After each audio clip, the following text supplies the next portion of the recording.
After one of the results shows during Season 7, I was leaving the Television City lot to rendezvous with some friends for an after-show drink. I waited at a security gate as several people came back onto the lot through the revolving steel bars. One of them was Drew Carey. He's not a hallway neighbor, but he does shoot The Price is Right on the same stage where I'd shot Hollywood Squares.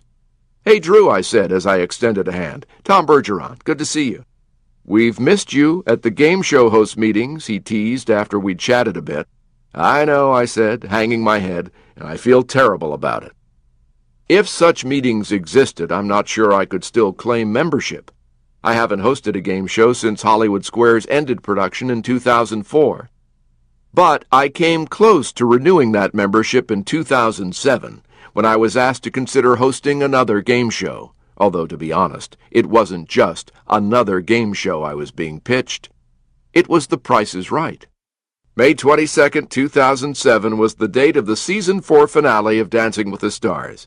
But more significantly for me and Lois, it was also our 25th wedding anniversary.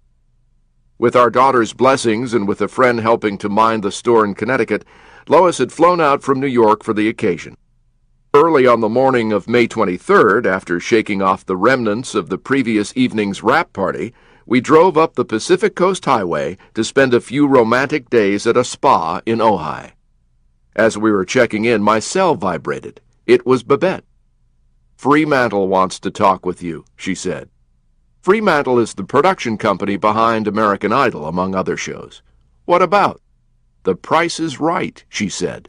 "That's one of the other shows." I was surprised, but I took myself out of the running for that months ago.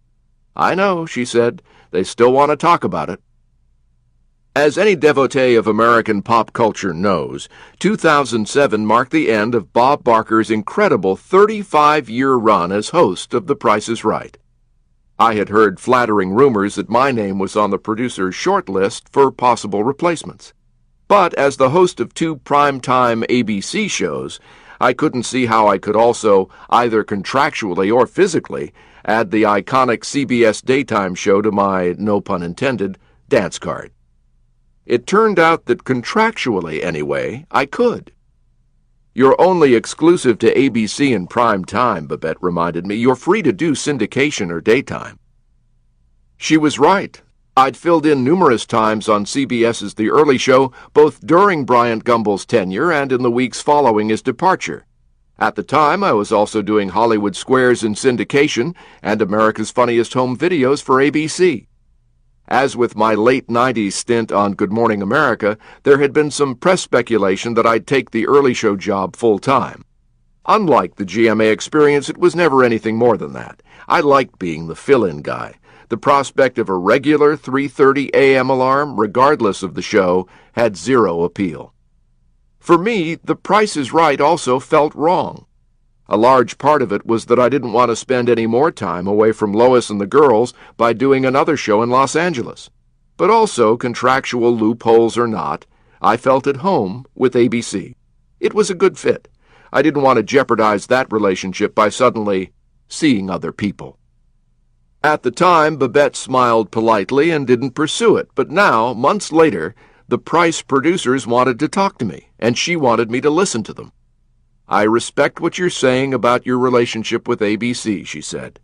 "I know you and Ann Sweeney go back to your days at FX, but your first loyalty is to Lois and the girls. This show could make you set for life."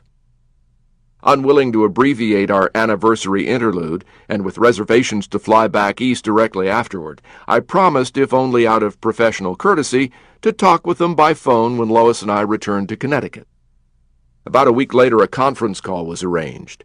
As the Fremantle executives began making their pitch, I felt like I was attending my own funeral. In a good way. It was like being eulogized without the awkward necessity of dying first. They were flattering in the extreme, particularly when they told me that Bob Barker not only was aware of their call, but supported it. That meant a lot to me. My ego was definitely getting a fluffing. They explained that their production schedule called for 175 Price is Right shows per season. They said they could work around my schedules for Dancing with the Stars and America's Funniest Home Videos. And then, echoing Babette's main selling point, they suggested that The Price is Right could be my home for years. I promised I'd mull it over, but as we hung up I already knew my answer, and it was all about home.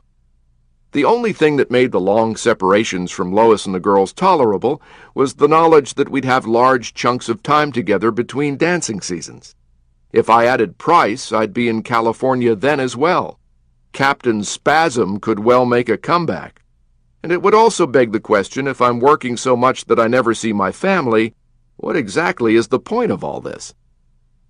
The next morning I sent off an email expressing my deep appreciation for their overture and my profound respect for Bob Barker and his remarkable career achievement.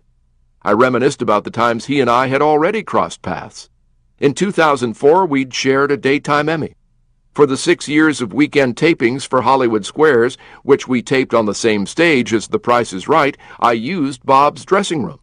Plus, years earlier, when we'd first met on Breakfast Time, not only had we played Hard Hat Price is Right with the guys fixing a burst water main on Fifth Avenue, but he'd also shown me how to take a punch, as he had from Adam Sandler in Happy Gilmore.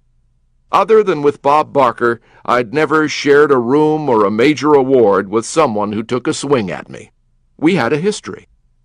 I wrote that whoever took over The Price is Right had big, iconic shoes to fill. And then I told them that, flattered as I was by their interest, I needed to keep some balance and a wife and 2 daughters in my life, and so I respectfully passed. The next day, Babette, to whom I'd forwarded a copy of the email, was on the line. Now they really want to talk.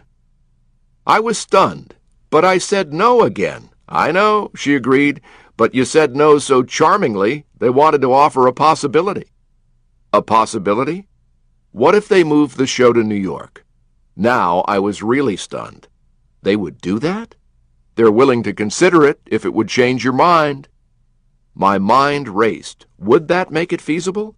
I did miss working in Manhattan, but what would that mean for the production crew in California?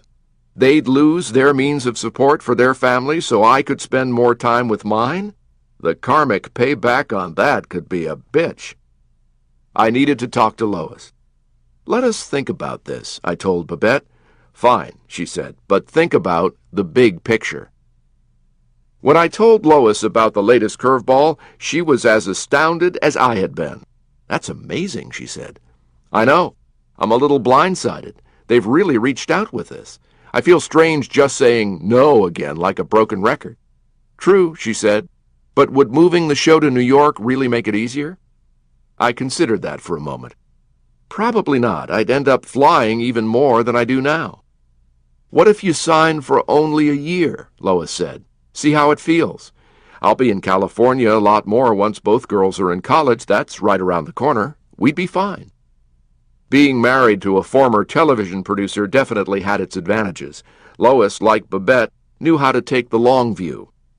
Even if they don't go for it, I said, at least it's worth a try. Suddenly energized to the idea, I decided to spring into action. I was going to offer Fremantle a completely mapped-out counter-proposal, but first I needed 3 things: a calendar, crab cake sandwich, and a martini. I grabbed a notebook calendar from Lois's office and drove to my favorite local restaurant for the crucial remaining items. Sitting at the bar as the afternoon lunch crowd thinned, I began mapping out the next 14 months.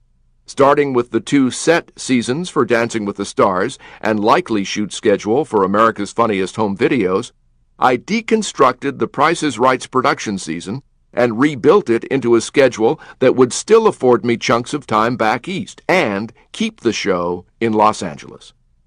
It was a Hail Mary pass, to be sure, but it felt much better than just saying no.